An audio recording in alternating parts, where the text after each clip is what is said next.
ಗವಿಮಠ್ ಹಾಗೂ ಇಲ್ಲಿಂದ ಎರಡು ಪರಿವಾರಗಳು ಶಿಕ್ಷಕರ ಪರಂಪರೆಯಲ್ಲಿ ಹೊಂದಿರುವಂತಹ ತಲೆಮಾರುಗಳು.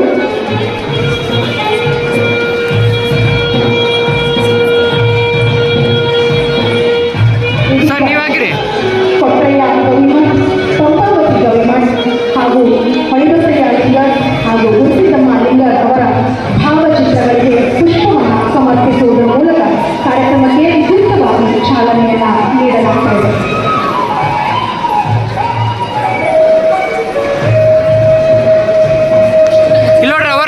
ಒಂದು ಸೆಕೆಂಡ್.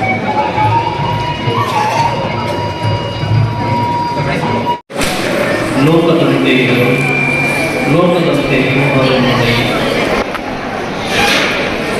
ಪುಣ್ಯದಂತೆ ಒಬ್ಬರು, ಜ್ಞಾನದಂತೆ ಇವರು, ಮುಕ್ತಿಯ ಕಡೆಗೆ ಹೊರಮುಡಿ. ಊರಿಲ್ಲೋಕದಲ್ಲಿ ಕ್ರಿಯಾ ವಿಶ್ವೇಶ್ವರ ಪ್ರಭುವೆ, ನಿಮ್ಮ ಶರಣವನ್ನು ಉಪಮಾತೀತವನ್ನು ಉಪಮಿಸಲಾರದು ಉಪಮಿಸಲಾರದು. ಆರಾಧ್ಯ ಮಾತೃಶ್ರೀ ಸಜ್ಜನಶ್ರೀಯನ್ನು, ಹಾನಗಲ್ಲ ಗುರುಕುಮಾರೇಶ್ವರರನ್ನು, ಆಚಾರ್ಯ ವರರನ್ನು, ಬಸವಾದಿ ಬ್ರಹ್ಮಚರನ್ನ ಮನದಲ್ಲಿ ಸ್ಮರಣೆಯನ್ನು ಮಾಡಿ ಎಲ್ಲ ಗುರುವರರನ್ನು ನಡೆಸ್ತಾ ಇನ್ನೇನು ಕೆಲವೇ ನಿಮಿಷಗಳಲ್ಲಿ ಕಾರ್ಯಕ್ರಮಕ್ಕೆ ಆಗಮಿಸಿ ತಮ್ಮೆಲ್ಲರಿಗೆ ದರ್ಶನ ಭಾಗ್ಯವನ್ನು ಕರುಣಿಸಿದ ಮೂಲಕ ನಿರಂಜನ ಪ್ರಣವ ಸ್ವರೂಪಿ ಗುರುಮಹಾಂತ ಶ್ರೀಗಳವರ ಪಾದಗಳಿಗೆ ಶರಣಗಳನ್ನು ಹೇಳಿಸ ಕಾರ್ಯಕ್ರಮದ ಕೇಂದ್ರ ಬಿಂದುಗಳು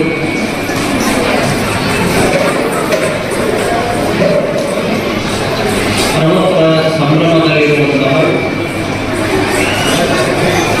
ಡಾಕ್ಟರ್ ಬಸವರಾಜ್ ಶ್ರೀಮತಿ ಅಕ್ಕಮಹಾದೇವಿ ಗವಿಮಠ್ ದಂಪತಿಗಳ ಶರಣಗಳನ್ನು ನಮ್ಮೊಡನೆ ವೇದಿಕೆಯನ್ನು ಹಂಚಿಕೊಂಡಿರುವಂತಹ ಮಡಿವಾಳ ಸರ್ ಅವರೇ, ಕನ್ನಡಿ ಶಿಕ್ಷಕರೇ, ಜಿ ಸರ್ ಅವರೇ, ಹಾಗೆ ಎಷ್ಟು ವರ್ಷ ಬದುಕಿರ್ತೀವಿಯೋ ಅದಕ್ಕೊಂದು ಸಾರ್ಥಕತೆ ಬರುತ್ತದೆ. ಇಲ್ಲ ಜನರ ಹಲ್ಲೊಳಗಿದ್ದು 100 ವರ್ಷ ಬದುಕಿದ್ರು ಯಾವ ಸಾರ್ಥಕತೆಯೂ ಬರುವುದಿಲ್ಲ. ಹಾಗೆ ಬಸವರಾಜ ಗವಿಮಠವರು, ಶ್ರೀಮತಿ ಅಕ್ಕಮಹಾದೇವಿಯವರ ಬದುಕು 4 ಜನರ ನಾಲಿಗೆಯಲ್ಲಿ ಏನಾದರೂ ಬದುಕಿದ್ದಾರೆ ಅಂತ ಹೇಳಿ ಇಷ್ಟೆಲ್ಲ ಜನರು ಬಂದು ನೋಡ್ರಿ, ಇದು ಕ್ವಾಲಿಟಿ ಕಾರ್ಯಕ್ರಮ. ಬಹಳ ನಾವೆಲ್ಲ ದಿನ ಒಂದು ಕಾರ್ಯಕ್ರಮಕ್ಕೆ ಹೋಗ್ತೀವಿ. ನಮ್ಮೆಲ್ಲ ಹಿರಿಯರಿದ್ದಾರೆ, ಸಾಹಿತಿಗಳಿದ್ದಾರೆ, ಹಿರಿಯರಾದ ಗಂಜೇಂದ್ರ ಸರ್ ಇದ್ದಾರೆ, ಒಂಟಿ ಸರ್ ಇದ್ದಾರೆ, ಭಾಳ ಜನ ಸಾಹಿತಿಗಳು, ಚಿಂತಕರು, ಶಿಕ್ಷಕರಿದ್ದಾರೆ. ರಾಶಿ ಮಾಡ್ತೀವಿ, ಎಲ್ಲ ರೈತರ ರಾಶಿ ಮಾಡ್ತಾರೆ, ತೂರ್ತಾರೆ. ತೂರಿದ ಮೇಲೆ ಒಂದು ಕಡೆ ಹೋಗ್ತದೆ ಗಾಡಿಗೆ, ಗಟ್ಟಿ ಕಾಳು ಅಲ್ಲೇ ಕೆಳಗೆ ಬೀಳ್ತಾವೆ. ಇವತ್ತಿನ ಈ ಕಾರ್ಯಕ್ರಮ ನನಗೆ ಏನು ಭಾವಿಸ್ತದಂದ್ರೆ, ಎಲ್ಲ ಗಟ್ಟಿ ಕಾಳುಗಳೇ ಇಲ್ಲಿ ಬಂದು ಕುಂತಾವ. ಅವ್ರ ಮುಂದೆ ನಾವು ಮಾತಾಡಬೇಕಂದ್ರೆ ನಾವು ಜೋಡಿದ್ದೀವಿ, ಅವರೆಲ್ಲರನ್ನ ನೋಡಿ ಬೆಳೆದವರು ನಾವು. ನಾ ಇದೀಗ ಬಸವರಾಜ್ ಸರಿ ಅದನ್ನೇ ಮಾತಾಡ್ತೇನೆ. ನಾವು ಸಣ್ಣವರಿದ್ದಾಗ, ಹೈಸ್ಕೂಲು ಅದಕ್ಕಿಂತ ಕೆಳಗಿದ್ದಾಗ, ಯಾರಾದರೂ ಹಳ್ಳಿಯಲ್ಲಿ ನಾನು ಕಾಲೇಜ್ ಕೊಡ್ತೀನಿ ವಿಕಲಿಗಂದ್ರೆ ನಾವು ಅಂತಿದ್ದೀವಿ, ದೊಡ್ಡವರಲ್ಲ, ನಾವು ಸಣ್ಣವರು ಅಂತಿದ್ದೀವಿ. ಗವಿಮಠ್ ಸರ್ ಕಾಲೇಜ್ ಮುಖ್ಯ ಅಂತಿದ್ದೀವಿ. ಅಂದ್ರೆ ಆ ಮಟ್ಟದ ಹೆಸರನ್ನ ಶ್ರಮ ವಹಿಸಿ ಇಲ್ಕಲ್ ನಗರದೊಳಗಡೆ ಮಧುರಕಂಡಿ ಜನ್ಮಸ್ಥಾನ ಇದೆ, ಇಲ್ಕಲ್ಲು ಕಾರ್ಯಸ್ಥಾನ, ಇದು ವಿಜಯ ಮಹಾಂತನ ಕಾಯಕದ ಸ್ಥಾನಕ್ಕೆ ಬಂದು ಬಹಳಷ್ಟು ಜನರಿಗೆ ಕಲೆಯನ್ನು ಬೋಧಿಸುವುದರ ಮೂಲಕ ತಮ್ಮ ಬದುಕನ್ನು ಸಾರ್ಥಕ ಮಾಡಿಕೊಂಡಿದ್ದಾರ ಅಂತ ಹೇಳಿ ಇವತ್ತಿನ ಮಟ್ಟಿಗೆ ಬಹಳಷ್ಟು ಹೆಣ್ಣು ದಿನ ಲಕ್ಷಗಟ್ಟಲೆ ಎಣಿಸ್ಬೋದು. ಇದ್ದಾರೆ ತಪ್ಪು ತಿಳ್ಕೊಂಡ್ರೆ ಅದು ಕಾಯಕ ಏನು ಮಾಡ್ಲಿಕ್ಕೆ ಆಗಲ್ಲ. ಆಮೇಲೆ ಇಂಜಿನಿಯರ್ ಆಗಂತಂದ್ರೆ ಅವರು ಸೇಮ್ ನಮ್ಗೆ ಹೆಂಗೆ ಬೇಕು ನಮ್ಗೆ ಬೆಡ್ರೂಮ್ ಕಟ್ಬೋದು, ಮಾಸ್ಟರ್ ಕಟ್ಕೋಬೋದು, ಟೀಚರ್ ಯಾವುದೋ ಒಂದು ಬೆಡ್ರೂಮ್ ಆನಂದವಾಗಿ ಕಟ್ಕೊಂಡಿರ್ಬೋದು. ಅವ್ರ ಬದುಕು ನೋಡುವ ಕಣ್ಣಿಗಳ ಬಹಳ ಶ್ರೀಮಂತ ಕಾಣಿಸ್ತದೆ ಬೇರೆ ಎಲ್ಲ ವೃತ್ತಿಗಳ ಬದುಕು. ಆದರೆ ಶಿಕ್ಷಕರ ಬದುಕು ಬಾಹ್ಯ ಲೋಕದ ಶ್ರೀಮಂತಿಕೆಯ ಬದುಕಲ್ಲ. ಅವರು ಶಿಕ್ಷಕ ವೃತ್ತಿ ಬಾಹ್ಯ ಲೋಕದ ಆಡಂಬರದ ವೃತ್ತಿ ಅಲ್ಲ ಅದು ಯಾವ ವೃತ್ತಿ ಅಂದರೆ ಜನರ ಬಾಲಕರ ಓದುಗರ ಮನಸ್ಸನ್ನ ಆಳುವಂಥ ಶ್ರೇಷ್ಠ ವೃತ್ತಿ ಯಾವುದಾದ್ರಿಂದ ಅದು ಶಿಕ್ಷಕರು. ಜನರ ಮನಸ್ಸನ್ನೊಳಗಿರೋದು. ನೀವೆಲ್ಲರೂ ದಿನ ಮೊಬೈಲಲ್ಲಿ ನೋಡ್ತೀವಿ, ಕಥೆ ಕಾದಂಬರಿಗಳು ನೋಡ್ತೀವಿ, ಯಾವುದೋ ಒಂದು ವಿಚಾರವನ್ನು ಕೇಳ್ತೀವಿ. ಮನೆ ನಾನು ನೋಡಿದೆ, ಸರ್ ಹೇಳ್ತಾ ಇದ್ರು ಶಿಕ್ಷಕ ವೃತ್ತಿ ಎಷ್ಟು ಶ್ರೇಷ್ಠ ಅಂತಂದ್ರೆ 80-90 ವರ್ಷಗಳ ಕಾಲ ನಮಗೆಲ್ಲ ಪ್ರೈಮರಿ ಸ್ಕೂಲಲ್ಲಿ ಹೇಳಿದಂಥ ಶಿಕ್ಷಕರು ಇನ್ನೂ ಬದುಕಿರ್ತಾರೆ. ಯಾಕಂದ್ರೆ ಅವ್ರು ಬಹಳ ಗಟ್ಟಿ ಆಹಾರ ತಗೊಂಡಿದ್ರು ಅವಾಗ. ಅವ್ರನ್ನ ನಾವು ಮುದುಕರಾಗಿರ್ತೀವಿ. ಅವ್ರು 90-95 ಬಹಳ ಚಂದ ಇರ್ತಾರೆ. ಅವೇನಾದ್ರೂ ನಡೆದ್ಬಿಟ್ರೆ ನಮ್ಗೆ ಈಗಿನ ಅಂಜಿಕೆ ಬರ್ತದೆ ಒಳಗೆ. ಏನಾಗ ಅನ್ಸ್ಬಿಟ್ಟು ಸ್ವಾಮಿಗಳಿಗೆ ಇಷ್ಟೆಲ್ಲ ಜನರು ನನಗೆ ಅನಿಸ್ತಾರೆ, ನಾಯಕರಿಗೆ ಅನ್ನ ಕೊಡೋದಿಲ್ಲ. ಅದು ಮನಸ್ಸು ತನ್ನಿಂದ ತಾನೇ ಅನಿಸ್ತದೆ. ನನ್ನ ಕನ್ನಡ ಶಾಲೆ ಕಲಿತಿದ್ದಂಥ ಶಿಕ್ಷಕರು ಗೌರವ ತನ್ನಿಂದ ತಾನೇ ಬರ್ತದೆ. ಈಗಿನ ಪ್ರಸ್ತುತ ದಿನಮಾನಗಳಲ್ಲಿ ನೀವು ರೊಕ್ಕ ಕೊಟ್ಟರು ಆ ಗೌರವ ಸಿಗ್ತದೆ. ಯಾಕೆ ಕಾಲ ಬದಲಾಗ್ತಾ ಇದೆ. ಭಾಳ ಜನ ಆಗ್ತಿರಲ್ಲ, ಕಾಲ ಬದಲಾಗಿರ್ತೀವಿ. ನಮ್ಮ ಕಾಲದಾಗ ಹೀಗಿದ್ದಿಲ್ಲ. ನಿಮ್ದೆವ್ರ ಕಾಲ ಮತ್ತು ನಮ್ದೆವ್ರ ಕಾಲ, ಈಗಿನವ್ರಿಗೆ ಯಾವ ಕಾಲ. ಅವ್ರದ್ದು 24 ತಾಸಿಗೆ ಒಂದು ದಿನ ಅಲ್ಲ, ನಿಮ್ದು 24 ತಾಸಿಗೆ ಒಂದು ದಿನನೇ. ಇನ್ನು ಮುಂದಿನ ಶತಮಾನಕ್ಕೆ ಹೋದ್ರೆ 24 ತಾಸಿಗೆ ಅದೇನೋ ಗೊತ್ತಿ ಯಾವುದೋ ಸಂಶೋಧನೆಗಳು ಇನ್ನು ಕೆಲವೇ ದಿವಸಗಳು ಒಂದು ದಿನಕ್ಕೆ 25 ತಾಸು ಆಗುತ್ತದೆ. ಇಲ್ಲಿವರೆಗಂತೂ ಆಗಿಲ್ಲ, ಇನ್ನು ಮುಂದೆ ಆಗುತ್ತದೆ. ಹೀಗೆ ಕಾಲ ಬದಲಾಗಿರೋದು ಕಾಲ ಅಲ್ಲ, ಬದಲಾಗಿರೋದು ಕಾಲ ಅಲ್ಲ, ಬದಲಾಗಿರೋದು ಪ್ರಕೃತಿ ಅಲ್ಲ. ಯಾಕೆ ಸೂರ್ಯ ಪೂರ್ವದಲ್ಲೇ ಹುಟ್ಟುತ್ತಾ ಇದ್ದಾನೆ, ಪಶ್ಚಿಮದಲ್ಲೇ ಬರುತ್ತಾ ಇದ್ದಾನೆ. ಅವ ಹಗಲತ್ನಾಗ ಬರ್ತಾನ, ಚಂದ್ರ ರಾತ್ರಿ ಒಳಗೆ ಬರ್ತಾನ, ಮಳಿ ಮ್ಯಾಲಿಂದನ ಭೂಮಿಗೆ ಬರ್ತದೆ. ಯಾವ್ದಾರ ಬದಲಾವಣೆ ಅದ. ಮತ್ತು ನಾವ್ಯಾಕಂತೀವಿ ಕಾಲ ಬದಲಾಗಿರೋದು ಅಂತ. ಬದಲಾಗಿರೋದು ಯಾವುದು ಬದಲಾಗಿದೆ ಅಂತ ಹೇಳ್ತಾನಲ್ಲ ಅವನೇ ಬದಲಾಗಿದೆ. ಮನುಷ್ಯನ ಮಾತ್ರ ಬದಲಾವಣೆ ಆಗಿರೋದು. ಅವನೆಲ್ಲ ಸಂಬಂಧಗಳೊಳಗಡೆ ಬದುಕು ನಡೆದಿದ್ದು. ಸಂಬಂಧಗಳನ್ನು ಸಂಭ್ರಮಿಸುವ ಕಾಲದೊಳಗೆ ನಾವಿದೆ.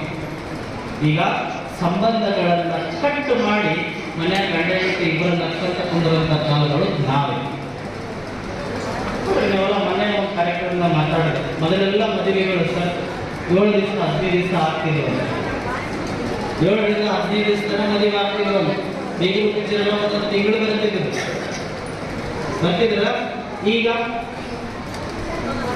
7 ನಿಮಿಷದಾಗ ಎಲ್ಲ ಕುಲ್ಲನೆ. ಅವು ಲಗ್ನ ಆಗಿದ್ದು 7 ದಿವಸದಾಗ ಅವು ಕುಲ್ಲನೆ. ಸಂಭ್ರಮಿಸುವ ಕಾಲ ಇಲ್ಲ, ಸಂಬಂಧಗಳನ್ನು ಕಟ್ ಮಾಡಿ ಬದುಕುವಂಥ ಕಾಲ.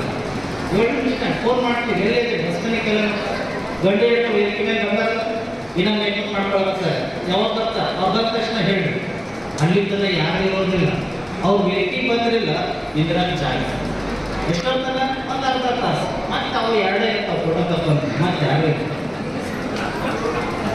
ಇದು ಬದುಕಲ್ಲ, ಇದು ಬದುಕಲ್ಲ. ಸಂಭ್ರಮಿಸ ಸಂಬಂಧಗಳು. ಗುರು ಶಿಷ್ಯ ಅದು ಒಂದು ಸಂಬಂಧ, ಗಂಡ ಹೆಂಡತಿ ಅದು ಒಂದು ಸಂಬಂಧ, ಶಿಕ್ಷಕರು ನಮ್ಮ ವಿದ್ಯಾರ್ಥಿಗಳು ಅದು ಒಂದು ಸಂಬಂಧ.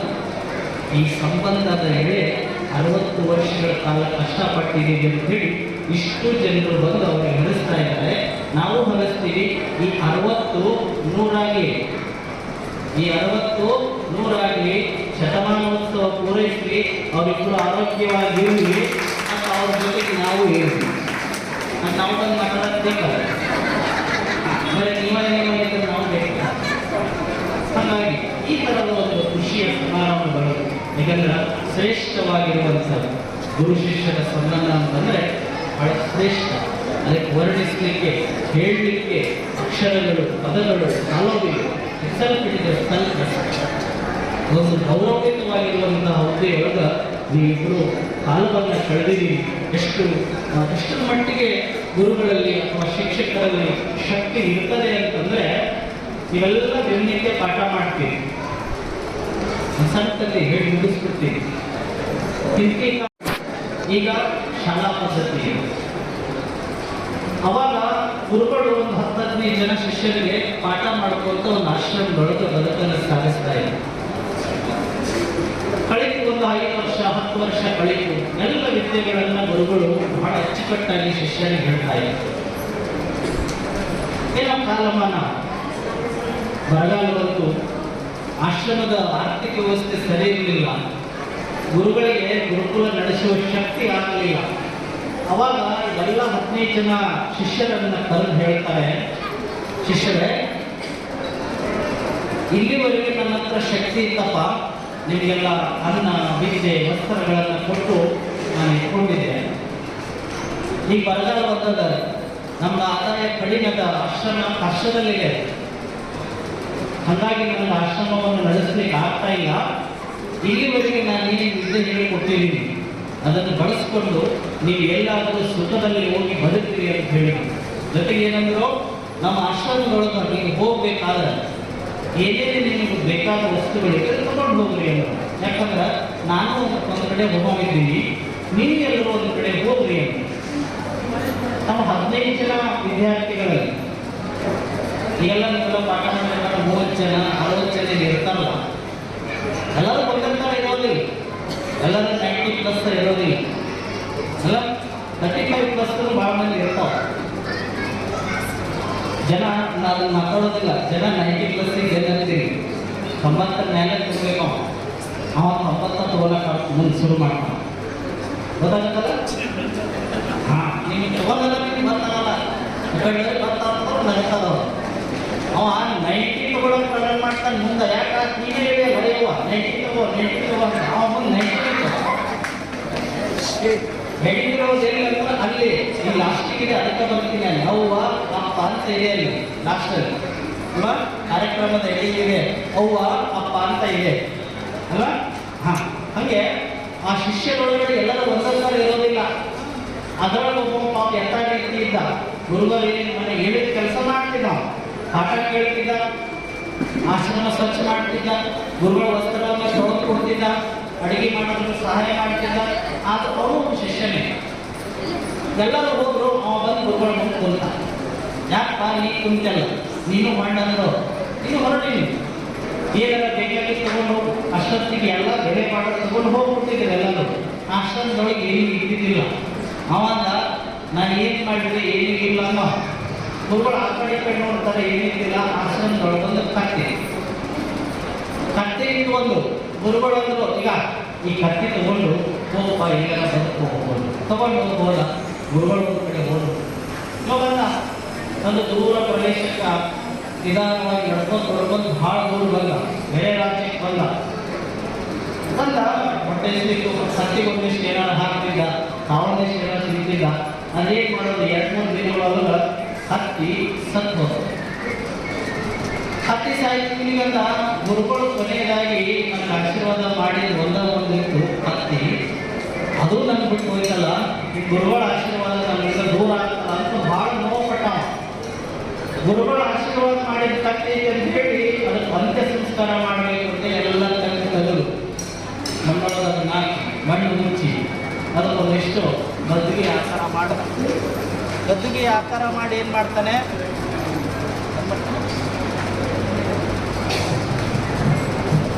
ಗದ್ದುಗೆ ಥರ ಆಕಾರ ಮಾಡಿ ದಿನ ಬೆಳಗ್ಗೆ ಒಂದು ಸ್ವಲ್ಪ ಪೂಜೆ ಮಾಡೋದು.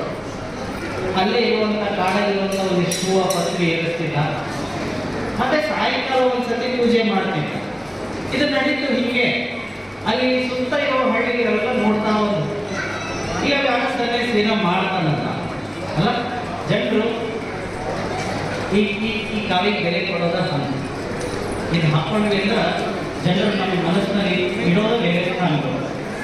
ಕೆಲವೊಬ್ಬರು ಈಗ ಅದನ್ನು ಬೇರೆ ಬಳಸ್ತಾರ, ಅದನ್ನು ಮಾತಾಡೋ ವೇದಿಕೆ ಎಲ್ಲ ಇದು. ಹಂಗ ಅವರ ಬೆರಳಿಂದ ಕಾಯ್ತಾ ಸನ್ಯಾಸಿಗಳು ಬೆಳಿಗ್ಗೆ ಪೂಜೆ ಮಾಡ್ತಿದ್ದ, ಸಾಯಂಕಾಲ ಪೂಜೆ ಮಾಡ್ತಿದ್ದ. ಯಾವುದಕ್ಕೆ? ಸತ್ಯ ಸಮಾಧಿ ಪೂಜೆ ಮಾಡ್ತಿದ್ದ. ಅವನಲ್ಲಿರೋದು ಒಂದ ನಂಬಿಕೆ, ಇದು ಗುರುಗಳ ಆಶೀರ್ವಾದ ಅನ್ನೋ ನಂಬಿಕೆ ಪೂಜೆ ಮಾಡ್ತಿದ್ದವ. ನಾವು ನಮ್ಮಂತರ ನಂಬಿಕೆ ಇಲ್ಲದವರಿಗೆ ಆಗ್ತೀವಿ, ನಂಬಿಕೆ ಇದ್ದವರಿಗೆ ಅದು ಗುರುವಿನ ಆಶೀರ್ವಾದ. ಹಂಗಮ್ಮ ನಂಬಿಕೆಯಿಂದ ಪೂಜೆ ಮಾಡಕ್ಕಂತ 4 ಜನರು ಬಂದು ಒಂದು ದಿವಸ ನೋಡ್ತಾರೆ, ಯಾರೋ ಸಂತಂದು ಗದ್ದಿಗೆ ಪೂಜೆ ಮಾಡ್ತಾ ಇದ್ದಾರೆ. ಯಾರೋ ಅವಾಡ ಪುರುಷರಿದ್ರು ಗದ್ದಿಗೆಯನ್ನ ಪೂಜೆ ಮಾಡ್ತಾ ಇದ್ದಾರೆ. ಅವ್ರು ಅನ್ಕೊಂಡ್ರು 4 ಜನ ಈಗ ಜನರು ಅವನ ಹತ್ರ ಬರೋದು ಹೋಗೋದು ಜಾಸ್ತಿ ಆಯಿತು. ದಾನ ಧರ್ಮಗಳು ಪ್ರಾರಂಭವಾಯಿತು.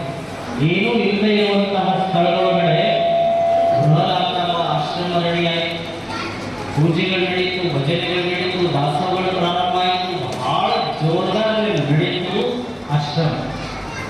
ದಿನನಿತ್ಯ ನೂರಾರು ಜನರು, ಸಾವಿರಾರು ಜನರಿಗೆ ಪ್ರಸಾದ. ಗುರುಗಳು ಹೊರಗೆ ಬರೋದು ಬೆಳಿಗ್ಗೆ ಒಮ್ಮೆ, ಸಾಯಂಕಾಲ. ಯಾಕ? ಗದ್ದಿಗೆಗೆ ಪೂಜೆ ಮಾಡಿ. ಹೀಗೆ ನಡೀತು. ಸ್ವಲ್ಪ ದಿನಗಳ ನಂತರ ಹಂಗ ಆಟಾಡ್ಕೊಂತ ಬೇರೆ ಕಡೆ ಹೋಗಿದ್ರಲ್ಲ ಗುರುಗಳು, ಅವರು ಈ ಊರಿಗೆ ಬರ್ತಾರೆ. ಬಂದು ನೋಡ್ತಾರೆ ಊರುಗಳ ಆಶ್ರಮ ಎಷ್ಟು ದೊಡ್ಡದಾಗಿ, ಎಷ್ಟು ಚಂದ ಎಲ್ಲ ಸಂಸ್ಕಾರಗಳು, ಕಾರ್ಯಕ್ರಮಗಳು, ಭಜನೆಗಳು, ಪ್ರಸಾದ ವ್ಯವಸ್ಥೆ ನಡೆದು ನೋಡಿ ಬಹಳ ಖುಷಿ ಪಡ್ತಾರೆ. ಇರ್ತಾರೆ. ಸಾಯಂಕಾಲವರೆಗೂ ಅಲ್ಲೇ ಇರ್ತಾರೆ. ಸಾಯಂಕಾಲವರೆಗೂ ಅಲ್ಲೇ ಇರ್ತಾರೆ. ಸಾಯಂಕಾಲ ಆದ ತಕ್ಷಣ ಸಾವಿರಾರು ಜನ ಸೇರ್ತಾರೆ. ಯಾಕ? ಗುರುಗಳು ಹೊರಗೆ ಬರ್ತಾರೆ, ದರ್ಶನ ಕೊಡ್ತಾರೆ. ಈ ಗುರುಗಳಿಗೂ ಕುತೂಹಲ, ಇಷ್ಟೆಲ್ಲ ಕೆಲಸ ಮಾಡ್ತಾ ಇರುವಂತಹ ವ್ಯಕ್ತಿ ಯಾರಪ್ಪ, ಆ ಸಂತ ಯಾರು, ಆ ಮಹಂತ ಯಾರು ನೋಡ್ಬೇಕಂತ ಗುರುಗಳಿಗೆ ಅನ್ನಿಸ್ತು. ಅವರು ಕುತೂಹಲದಲ್ಲಿ ನೋಡ್ತಾರ. ಅಷ್ಟೋ ಜನರ ನಡುವೆ ಒಬ್ಬರು ಸಂತರು ಹೊರಗೆ ಬಂದು, ಆ ಸನ್ಯಾಸಿ ಬಂದು ಗದ್ದಿಗೆ ಪೂಜೆ ಮಾಡಿ ನಮಸ್ಕಾರ ಮಾಡಿ ಹೊರಗೆ ಬರ್ಬೇಕಾದ್ರೆ ನೋಡ್ತಾರ, ಅಡ್ಡ ಶಿಷ್ಯ. ಯಾರು? ಅಡ್ಡ ಶಿಷ್ಯ. ಇಷ್ಟಲ್ಲ ಏನೂ ಬರಂಗಿಲ್ಲ ಅಂತವ. ನಾವು ಒಂದು ಸ್ವಲ್ಪ ಕತ್ತಿ ಕೊಟ್ಟು ಕಳಿಸಿದ್ವಿ ಅಂತ ಇಷ್ಟೆಲ್ಲ ಆಶ್ರಮ. ಭಾಳ ಆಶ್ಚರ್ಯ ಆಗ್ಬಿಡ್ತು ಗುರುಗಳಿಗೆ.